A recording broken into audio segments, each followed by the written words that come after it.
এ কি, এখানে খাবার কোথায়? বাড়ি তো পুরাই ফাঁকা। অনেক ঠান্ডা পড়েছে, সব কাজ শেষ, যাই একটু ঘরে গিয়ে বসি।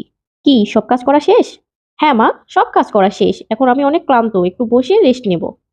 গরিব ঘরের মেয়ে তো, এত আরাম আয়েশ তো আগে কখনো দেখোনি, তাই মনে হয় একটু নেশা হয়ে যাচ্ছে, তাই না? যাই হোক, আমার আবার এসব কথা বলার সময় নেই, আমি একটু মোবাইল দেখি।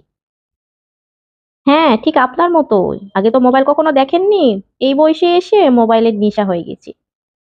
আচ্ছা যাই হোক, রাতে খাবারের জন্য 2 পিস ইলিশ মাছ আছে, 1 পিস আপনি খাবেন, 1 পিস আপনার ছেলে খাবে। আর একটা ডিম ছিল, ওটা ভেজে আমি খেয়ে নেবো ভাবছি। ডিমটা কোথায় রেখেছেন, পাচ্ছি না তো। এত খাই খাই করো কেন বলো তো?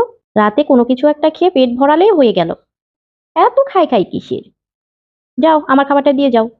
হ্যাঁ মা, তাই তো।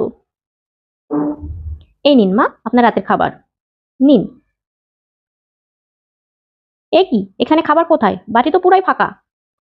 কেন মা, আপনি তো একটু আগে বললেন রাতে কোনো কিছু একটা খেয়ে পেট ভরালেই হয়ে গেল।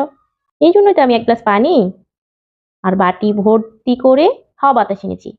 হাওয়া বাতাস খেয়ে পেট ভরিয়ে সারা রাত কাটিয়ে দিন, তাহলেই তো হয়ে যায়। আর ইলিশ মাছ দুটো কোথায়?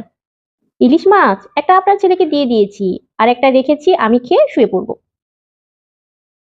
খাবারটা রেখে গেলাম, খেয়ে শুয়ে পড়বেন, ঠিক আছে? প্লিজ লাইক এবং সাবস্ক্রাইব।